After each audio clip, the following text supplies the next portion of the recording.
Ustadz saya mau tanya, mana yang diutamakan, suami apa istri? Hah? Mana yang diutamakan, suami antara istri atau saudaranya? Soalnya suami saya selalu, ini ada kewajiban, hai laki-laki, laki-laki. Kalian punya 5 kewajiban pada perempuan. Pertama, kasih dia makan. Pagi lontong sayur, siang capcay, malam tahu saya bahas lagi. Pertama, kasih dia makan. Yang kedua, kasih dia pakaian. Karena sekarang banyak laki-laki yang tak mengasihi bininya pakaian. Kalian tengoklah di mall-mall tuh. Kain belum berjahit dipakai, celana kuyak dipakai. Yang ketiga, kasih dia tempat tinggal yang layak. Yang keempat, kasih dia pendidikan. Aslinya kalian laki-laki yang mendidik istri kalian. Dek, ini namanya idgham, ini namanya qalqalah, ini namanya ikhfa, ini namanya... Aslinya laki-laki yang mendidik istrinya. Tapi karena tak sanggup maka diajarkan kepada guru mengaji. Makan, pakaian, tempat tinggal, pendidikan, perhatian. Banyak perempuan sekarang pakai tumit sepatu 15 cm. Itu perempuan yang perlu perhatian. Tak diperhatikan dia. Itulah ingin diperhatikan orang. Dipakainya tumit sepatu 15 cm. Dia yang makai, kita yang takut. Nengok dia, jatuh. Kalau sudah kau kasih 5 kewajiban, maka gugurlah kewajiban engkau di hadapan Allah Subhanahu wa taala. Itu standarnya. Lebih dari yang 5 itu berarti engkau sudah adil. Gimana laki-laki? Siap memberikan yang 5 tadi? Dah, soleh-soleh semua itu insyaallah. Selamat malam Ustadz. Assalamualaikumnya ada, cuman dia kayak selamat malam. Saya tak mau disebut selamat malam. Iya malam selamat, besok pagi. Apalagi udah kena lapor kan nih, ngeri-ngeri juga gitu kan.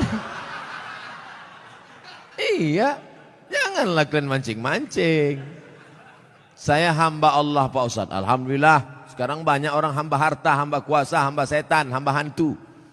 Bagaimana cara menjaga sholat agar lebih khusyuk dan tak malas Pak Ustadz? Itu nampak api kan? Kalau nanti terlintas di hatimu malas sholat, bakar jari sebentar. Berapa lama kau tahan? Buatlah. Agak-agak gosong sedikit.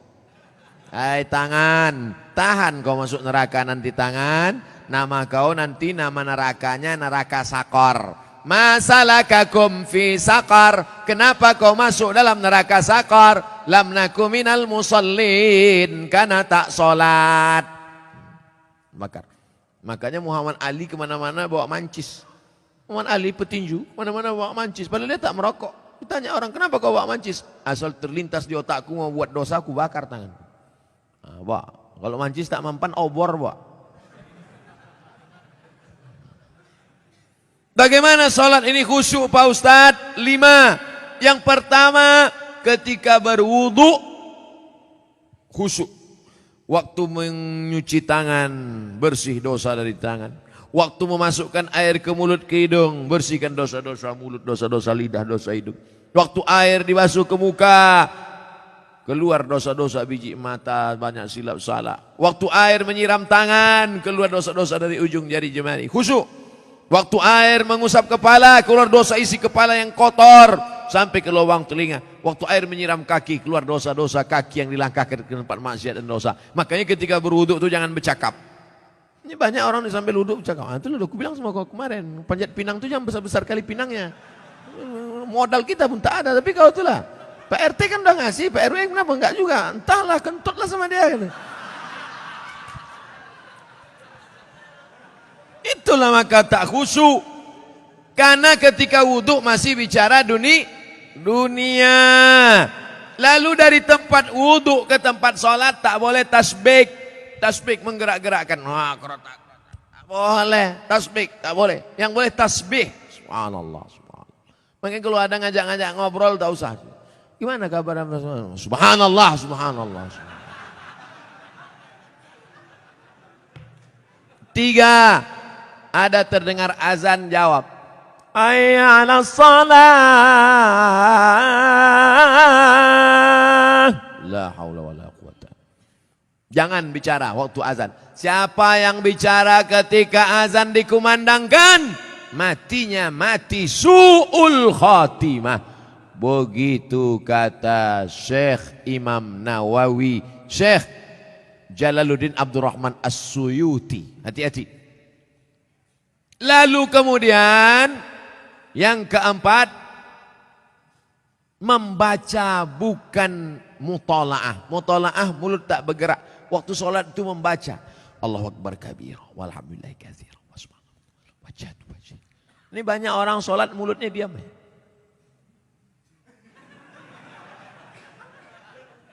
Mulut membaca. Karena di situ disebut qiraah. Qiraah artinya membaca. Bismillahirrahmanirrahim. Alhamdulillah. Yang kelima, mengerti apa yang dibaca. Itulah mengapa tadi saya pilih ayatnya, ayat-ayat pendek supaya besok kalau sholat zuhur mengerti apa yang dibaca. Wailul likulli humazatil lumazah alladzi jama'a malahu wa'addada. Kebetulan kawan di sebelah itu asik ngumpul-ngumpul harta. Jama'a malahu wa'addada. Yahsabu anna malahu akhladah. Kalla la yumbadanna fil hutamah. Apa hukumnya mencium istri sedang berpuasa? Istri siapa?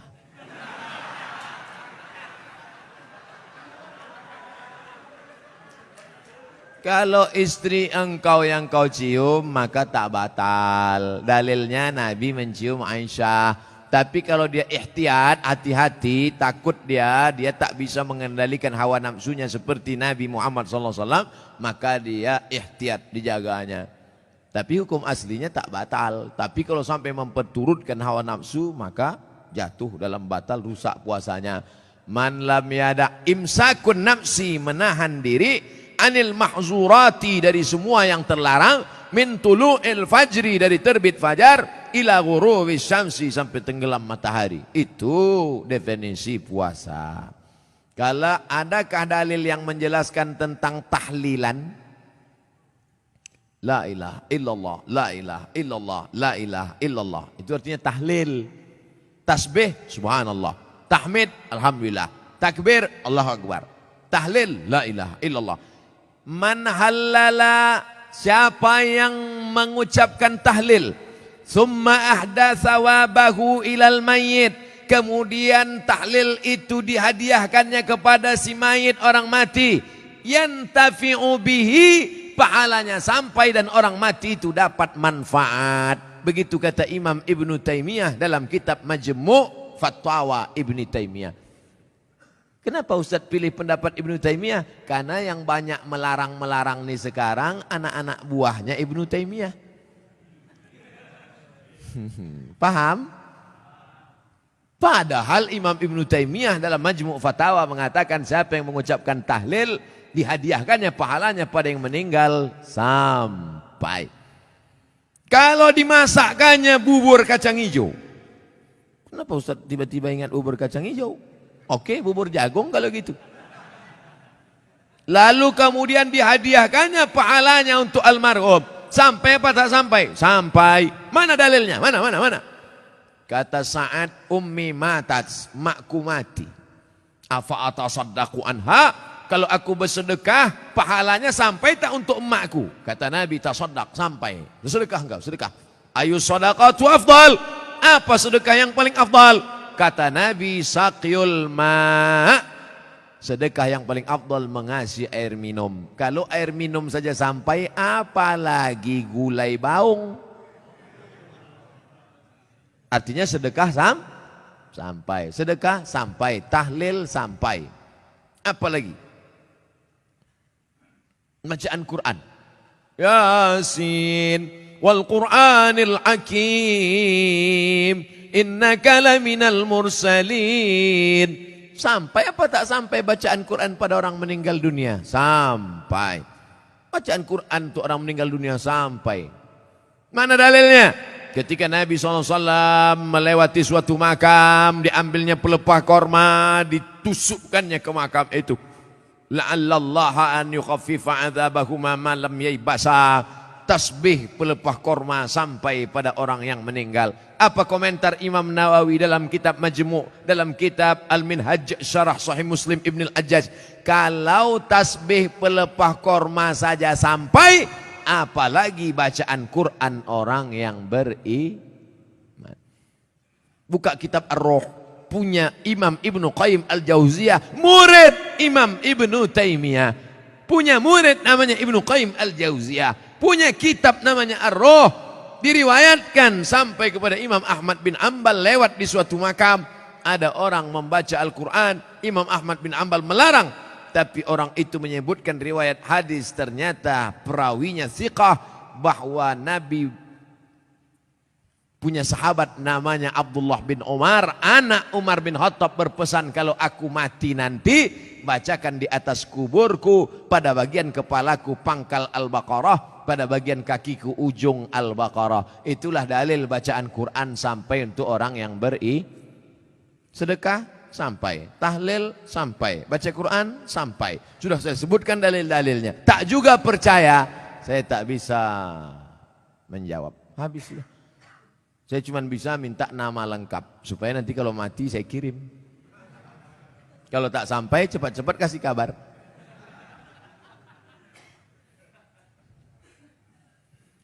Mengazankan anak baru lahir itu apa dalilnya Pak Ustadz? Nabi mengazankan ke telinga Sayyidina Al-Hasan, anak Fatimah radhiyallahu anha, adzana shalah, bunyinya seperti azan waktu azan salat. Hadisnya disebutkan dalam kitab Sunan At-Tirmidzi. Nama kitab Sunan Tirmidzi, nama lainnya Jami' At-Tirmidzi. Status hadisnya hadisun hasan, hadis paling tinggi sahih, di bawah sahih hasan, tentang mengazankan bayi. Anak saya mengazankan. Allahu Akbar, Allahu Akbar. Tapi tidak kuat macam itu. Terkejutlah dia. Nah, makanya bapak ibu yang hamil sekarang istrinya, nanti bapak azankan. Tapi yang anak sudah lahir tak usah azankan lagi. Ini anak udah semester 2. Balik dari sini sebentar. Allahu Akbar. Apanya ayah ini gitu.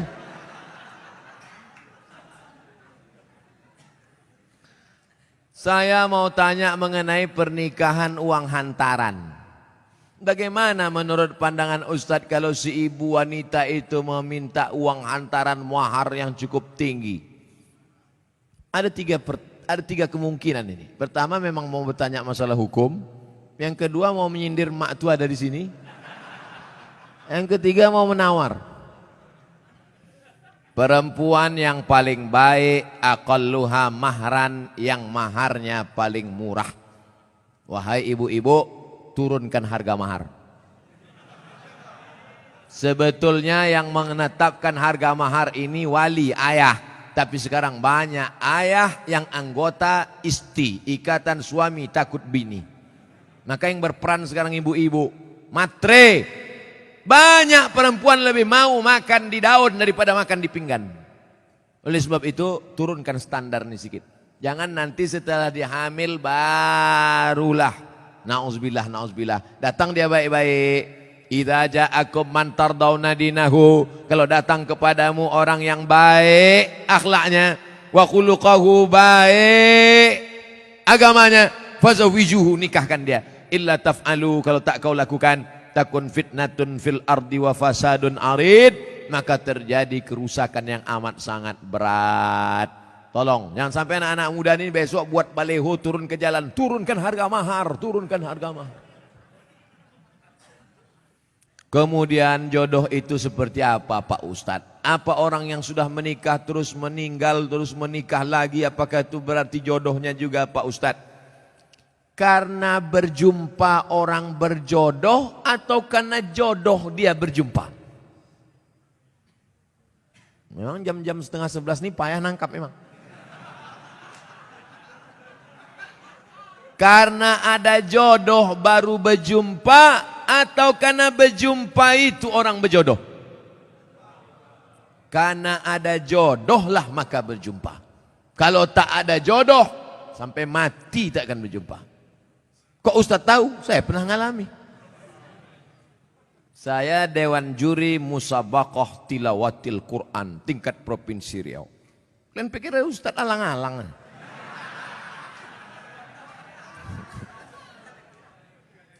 Waktu itu belum nikah. Kata kawan saya, Mat, ku carikan kau perempuan qori'ah hafizoh. Kami Dewan Juri waktu itu. Iyalah, kami pun seminggu kami cari, tak jumpa-jumpa. Setelah saya nikah, tahun berikutnya, pas kami sedang makan nasi goreng, berbisik kawan saya, Mat, yang kita cari tahun lalu, tuh di belakang. Tapi kita udah menikah. Maka kalau tak berjodoh takkan berjumpa. Karena ada jodoh, itulah maka berjumpa. Oleh sebab itu jangan nanti yang laki-laki ini banyak salah jawab ini. Papa kok bisa nikah sama mama? Entah salah sambung. Jawabannya mesti kau katakan, aku tak pernah mencari makmu, makmu tak pernah mencari aku, Allah mempertemukan kami. Ibu itu pun dari dapur, so sweet, kata dia. Karena jodoh lah kalian jumpa. Mengapa Tuan Syekh Abdurrahman digelar dengan Syekh Silau Laut? Syekh Abdurrahman lahir di Kampung Rau, sekarang masuk Kabupaten Batubara. Lalu kemudian dia merantaulah ke Kedah. Karena orang Batubara dulu biasa naik perahu tongkang kapal laut ke Kedah. Bolak-balik, karena orang itu dekat Kedah. Sampai di Kedah belajarlah dia 7 tahun dan ikut lomba silat, menang, bekerja di kerajaan Kedah. Setelah itu melanjutkan pendidikannya ke Tuan Syekh Wan Mustafa Al-Fatani. Fatani sekarang Thailand Selatan, Patani. 7 tahun di Patani, setelah itu dibawalah oleh Syekh Wan Mustafa Al-Fatani ke Makkah Al-Mukarramah. Belajarlah dia dengan ulama-ulama di Makkah, di antaranya Syekh Hasbullah. Belajar fikih kepada Syekh Ahmad Khatib Al-Minkabawi. Setelah khatam belajar fikih, belajar tafsir, belajar hadis, belajar tasawuf, baliklah dia ke Rau. Lalu kemudian datanglah kerabat Kesultanan Asahan namanya Tengku Adil. Tengku Adil pun mengasih tanah. Wahai Tuan Syekh Abdurrahman, ini ada tanah.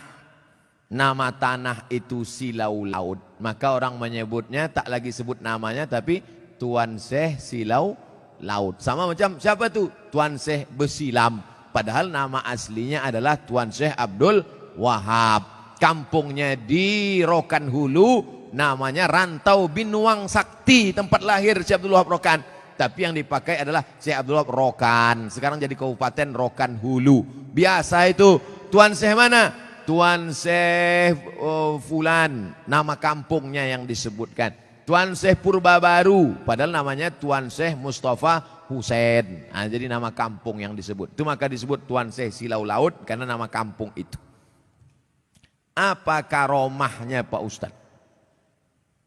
Banyak karomahnya disebutkan dalam buku, ditulis oleh cucunya. Namanya Tuan Syekh Dr. Andus Haji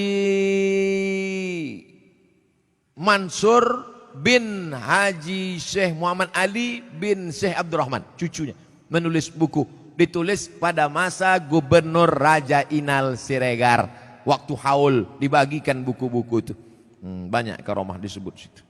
Apa motivasi orang memasuki tarekat Sattariyah Pak Ustadz? Tarekat itu sampan. Ada sampannya namanya Sattariyah, namanya nakhodanya Abdullah Sattari. Ada nama sampannya Saziliyah, nama nakhodanya Abul Hasan As-Sazili. Ada nama sampannya Naqsabandiyah, nama nakhodanya Bahauddin Naqsabandi. Ada nama sampannya Ahmadiyah, tapi bukan yang aliran Ahmadiyah yang sesat. Tarekat Ahmadiyah, nama nakhodanya Sayyidi Ahmadil Badawi. Itu sampannya, tapi lautannya tetap la ilaha illallah Muhammadur Rasulullah. Jadi yang mau ikut tarekat sama aja macam naik sampan. Lautnya la ilaha illallah, sampannya macam-macam. Ada yang mau sampan naik speedboat, mau cepat. Ada satu yang naik kapal tongkang kayu.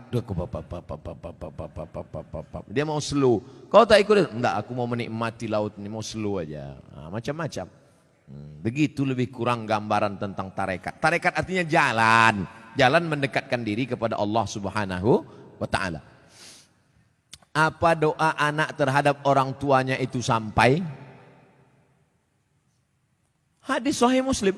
Idza matal insan, kalau orang mati inqata'a, putus amalnya illa min salasin, kecuali 3. Shadaqatin jariyah, amal sedekah, ilmin yuntafa'u bi, ilmu yang bermanfaat.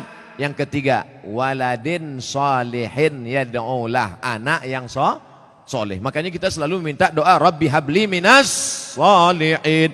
Saya ingin sekali mendoakan orang tua saya supaya terbuka pintu hidayahnya, karena kami sangat menyayanginya. Doakan orang tuamu di sujud terakhir saat sholat, sunat, tahajud, witir, duha. Tapi jangan pakai bahasa Indonesia, nanti sholatnya batal. Dalam hati saja, ya Allah, ayahku ini berhentilah pakai sabu-sabu.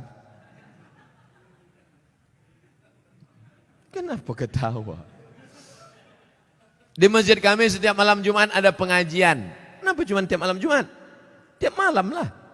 Malam Senin fikih, malam Selasa hadis, malam Rabu akidah, malam Kamis tasawuf, baca Ihya Ulumuddin, malam Jumat stop wirid Yasin, malam Sabtu pengajian akhlak, malam Ahad tablik akbar. Masjid mesti penuh tiap malam, karena kalau tidak kosong masjid. Akan tetapi waktunya dimulai ketika azan solat isya hendak berkumandang, sehingga jamaah solat isya pergi ke masjid lain. Apakah sikap Ustadz itu benar membuka pengajian ketika azan isya berkumandang? Habis sholat isya dulu, habis sholat isya baru buka pengajian. Kenapa mesti pas azan isya itu? Sholat isya dulu, habis sholat isya baru buka pengajian. Saya selalu membuka pengajian maghrib. Kalau pengajian di Pekanbaru maghrib. Supaya apa? Supaya orang sholatnya 2. Maghrib berjamaah, isya berjamaah. Karena kalau dibuat isya, banyak jamaah datang lambat. Bahkan diumumkan, jamaah Ustadz udah terduduk setengah jam. Buat pengajian maghrib. Maghrib ke isya. Di Malaysia kami gitu. Maghrib, isya, pengajian. Habis isya, tanya jawab. Efektif. Doa berhajat. Dia berhajat naik haji dengan menjual tanah. Namun anak-anaknya melarang, malah minta bagian tanah dibagi sebagai warisan jika orang tua meninggal, sehingga orang tua tak jadi mendaftar haji. Bagaimana sikap orang tua dan sikap anak-anaknya ini? Desa kami banyak tanah ladang lebar-lebar Pak Ustaz. Oh, kalau dapat anak tak bertuah ini udah jadi. Datanglah emak-emak umur 70 tahun menggigil. Saya habis pengajian subuh, Ustadz, anak saya melarang saya karena saya mau pergi umroh. Dilarangnya karena dia katanya dapat warisan. Saya bilang, mestinya dia yang menggendong engkau sampai ke Makkah, balik lagi. Kau gendong makmu ini ke Makkah, jalan kaki, tawaf, sa'i, umroh, balik lagi ke Medan. Belum tentu dapat, kau tebus sekali dia menjerit waktu mengeluarkan engkau dari perutnya. Ini tanah-tanah dia. Dia belum mati lagi. Udah kau atur pula harta warisannya. La ilaha illallah. Tak mencium bau surga orang durhaka. La yadkhulul jannah. Tak masuk surga. Siapa itu? Uququl walidain. Durhaka pada orang tua. Dia mau pergi haji, biar pergi haji. Mak, aku tak bisa membahagiakan kau, mak. Mestinya aku membayarkan ONH nih. Mestinya aku membawa engkau ke Makkah. Aku tak bisa. Ini di tanah-tanah dia. Mau berangkat dia. Berangkat di tanah suci. Ini harta dia pula ditahan. Disuruh pula bagi dia sebelum mati. La ilaha illallah Muhammad Rasulullah. Naik darah tinggi saya. Ustadz mohon pencerahan permasalahan saya ini. Beberapa bulan yang lalu saya keguguran. Usia kandungan 3 bulan 10 hari. Tapi ada yang berkata kepada saya bahwasanya saya terkena azab. Mohon jawabannya Pak Ustadz agar tidak mengganjal di hati saya. Semoga Pak Ustadz selalu dalam lindungan Allah Subhanahu wa taala. Amin ya rabbal alamin. La yusibul mu'min min nasabin wala wasabin wala saqamin wala syaukin yastakuha. Susah hati, gundah gulana, musibah, duri menusuk tapak kaki, illa kaffarallahu anhu biha sayiatu. Sesungguhnya Allah ingin menghapuskan dosa-dosamu, Bu. Janinmu gugur 3 bulan 10 hari, kau bukan kena azab. Allah ingin membersihkan engkau dari dosa-dosamu, Bu. Jangan kau dengarkan cakap orang. Di dunia ini kalau dengar cakap orang makin pusing kepala kita. Orang yang terkena musibah itu 3. Yang pertama, Allah ingin menghapus dosanya. Yang kedua, Allah ingin memberikan dia balasan pahala yang lebih besar daripada haji, lebih besar daripada umrah, lebih besar daripada jihad. Apa itu? Sabar. Nih, anak keguguran 3 bulan 10 hari, sabar, maka Allah berikan balasan. Apa balasan ibu yang sabar keguguran? Innama yuwaffas sabiruna ajrahum bighairi hisab. Allah berikan balasan bighairi hisab, unlimited edition. Pertama, dosa ibu diampuni. Yang kedua, Allah berikan ibu balasan pahala unlimited. Yang ketiga, di akhirat Allah naikkan derajat. Ada orang-orang yang derajatnya sudah sampai tinggi, tapi amalnya tak cukup. Maka kata Allah, kasih dia ujian. Sehingga ketika dia sabar, dia layak untuk menempati itu. Makanya kalau apapun yang terjadi pada kita, kita mesti Ibu husnuzon sama Allah. Jangan dengarkan cakap-cakap tetangga kena azab, kena kutuk, kena santet, kena begu ganjang. Ustadz, apa arti kitab kuning itu Pak Ustadz? Kitab kuning warnanya kuning. Karena 2. Pertama, terbuat dari kertas ubi. Yang kedua, karena kitab itu sudah tua, sudah lama. Istilah kitab kuning itu untuk kitab yang bahasa Arab gundul. Contoh kitab kuning fikih, Matan Takrib. Naik ke atas, Fathul Qorib. Naik lagi ke atas, orang membaca kitab I'anatul Talibin. Naik ke atas Al-Mahalli. Naik lagi ke atas Majmu' Sarah Muhazab. Itu yang dibaca di pondok-pondok pesantren kitab kuning. Nahu, belajar dari Imri, belajar dari Al-Ujrumiyah. Naik kepada Imriti. Naik kepada Suribu Bait Ibnu Malik, Syarah Ibnu Aqil, Alfiyah Ibnu Malik. Nah, itu yang disebut dengan istilah kitab kuning adalah kitab Arab gundul. Adapun yang banyak tempat kita perukunan Melayu itu bukan kitab kuning, itu perukunan Melayu. Bahasanya bahasa Melayu, tulisnya tulis Arab. Beri kami semangat untuk mempelajarinya Pak Ustadz. Masuk pesantren. Semangat, masuk SMA. Mana membaca kitab kuning anak SMA? Oleh sebab itu wakafkan anak-anak kita. Jangan takut miskin. Ini banyak orang tua. Anak ibu di mana? SMA. Kenapa tak masukkan pesantren? Nanti makan apa? La ilaha illallah Rasulullah. Kisah nyata, true story. Mau mendengarnya? Tak mau pun saya ceritakan juga.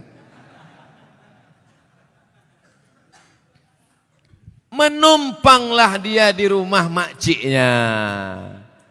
Susah numpang di rumah makcik. Sekolah pesantren. Apa kata makciknya? Ngapailah kau sekolah pesantren? Nanti kau makan apa? Tengok abang-abang kau. Itu SH, itu insinyur, itu dokter. Malang tak dapat ditolak, untung tak dapat diraih. Hari berganti musim berubah. Apa yang terjadi? Sekarang makcik di hari tua menumpang di rumah keponakan yang sekolah agama tadi. Karena dia punya pondok pesantren dengan santri, sekarang keponakan itu yang bisa ditumpang. Adapun yang dibangga-banggakan tadi, satu pun tak bisa ditumpang. Dunia tak dapat, akhirat melayang. Saya tak melarang anak-anak jadi insinyur, silakan. Mau jadi SHMH pengacara, silakan. Tapi tetap basic pendidikan agama. Kalaupun dia jadi dokter, biarkan dia jadi dokter. Nanti dia akan jadi teman saya, partner. Kami akan berdakwah ke pedalaman. Abdul Somad ceramah, dia khitan masal. Tablik Akbar bersama dokter muslim. Khitan gratis. Daftarkan anak dan suami Anda. Nah, suami yang mu'alaf baru masuk Islam. Takkan mungkin saya motong pakai kampak satu-satu. Pengacara, bagus. Tanah yang diambil korporat perusahaan asing. Siapa yang membela? Mahal menyewa pengacara. Datang. Pengacara gratis dari Ikatan Sarjana Pengacara Muslim. Nah, ini penting. Pendidikan agama. Sanawiyah, aliyah, pondok pesantren. Adapun nanti kuliahnya silakan. Fakultas hukum silakan. Kedokteran silakan. Arsitektur silakan. Mudah-mudahan anak-anak kita semuanya selamat akidah Ahlus Sunnah wal Jamaah. Tadi dimulai jam 9, sekarang jam 11 kurang 15. 2 jam kurang 15 menit. Kurang-kurang sedikit, maafkan Allah. Di akhir majelis mari kita berdoa kepada Allah. Doa orang ramai soleh-soleh yang baik-baik ini dikabulkan Allah SWT. Ala hadhihi niyyah wa kulli niyatin salihah. Al-Fatihah. A'udzu billahi minasy syaithanir rajim. Bismillahirrahmanirrahim. Alhamdulillahi rabbil alamin. Ar-Rahmanir Rahim. Maliki yaumiddin. Iyyaka na'budu wa iyyaka nasta'in. Ihdinas siratal mustaqim. صراط الذين أنعمت عليهم غير المغضوب عليهم ولا الضالين